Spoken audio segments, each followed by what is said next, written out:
You're awake right now, you're not dead, and you haven't gone to hell, unquote, said Rachel Maddow, former host on CNN following the 2016 election. Ladies and gentlemen, people are angry about politics.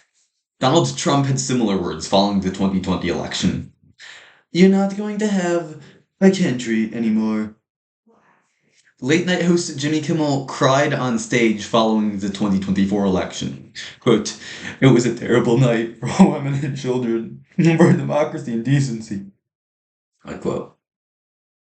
Rachel Maddow, Donald Trump, and Jimmy Kimmel made sensational claims. But they didn't make these claims to solve a problem.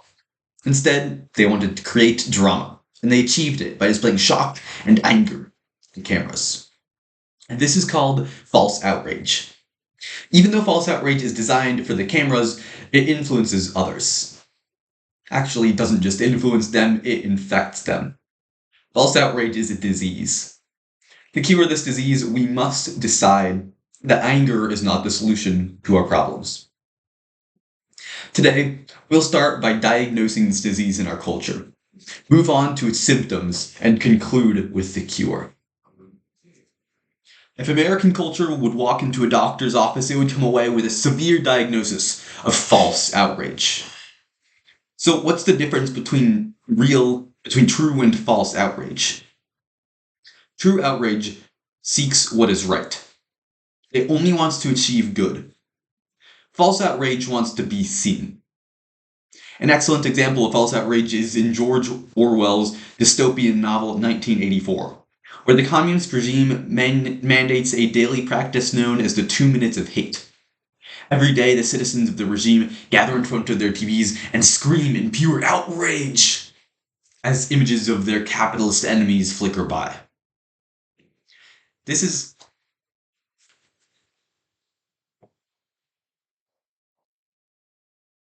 citizens achieved nothing. They only performed. False outrage is all over the internet today. The online world has about as much self-control as a nuclear explosion. As a study in Science magazine by Killian McLaughlin and her colleagues found, quote, social media posts that express outrage are liked and shared more, training users to express it and ranking algorithms to amplify it, unquote. For example, Benny Johnson, a conservative podcaster, uses false outrage to attract views. Nearly all of his YouTube videos feature AI-generated images of angry politicians. In one, an AI-generated image of Donald Trump in Eskimo clothing screams, along with Vladimir Putin. It doesn't make any sense. But Benny Johnson has 15 million followers. Unfortunately, false outrage doesn't stay online. It spreads into the real world.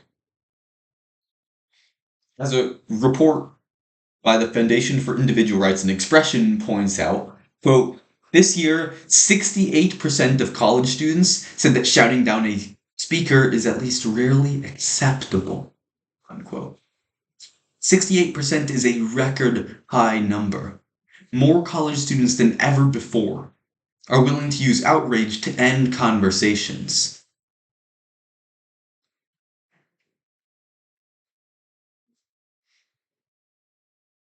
This happens all around us.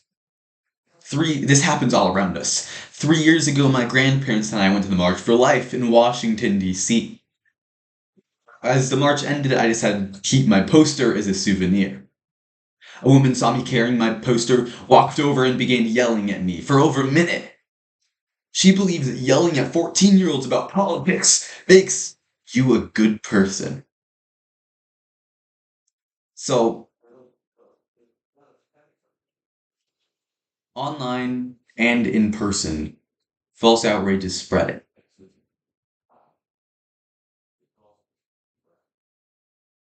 Online and in person, the culture embraces false outrage. Now that we've diagnosed our culture with false outrage, let's talk about the symptoms, the actual effects of false outrage.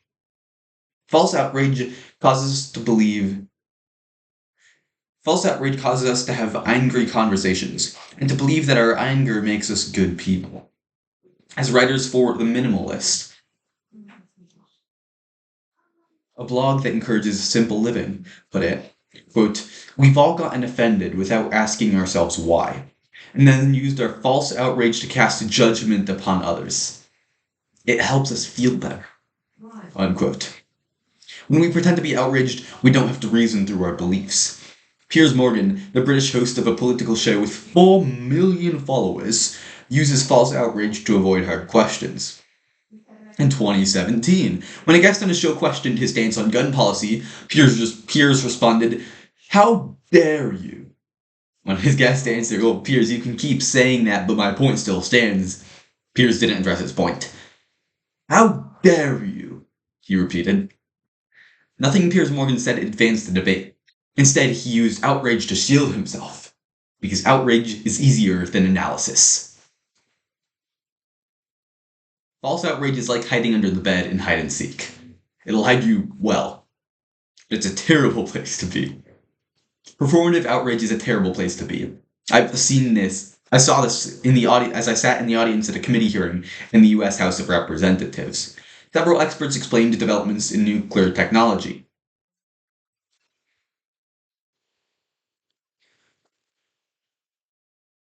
And one congresswoman decided to yell at them. She was angry about nuclear contamination in her district. "Let me finish my sentence," she demanded, saying 10 more sentences as the committee chairman informed her she was out of order. Eventually, she dramatically stormed out of the room. Because of her anger, she missed out on an opportunity to learn about nuclear power. But she wasn't angry for no reason. She believed that she was doing a good work by standing against nuclear power. Humans express outrage because it makes us feel like good people. Psychologist Joshua Grubbs in a 2019 study found that public figures express outrage because they receive applause from their audience, in a term he calls moral grandstanding. When public figures condemn some far-off event, they receive praise for their bravery and courage. Stephen Colbert, another late-night host, has done exactly that. After Donald Trump held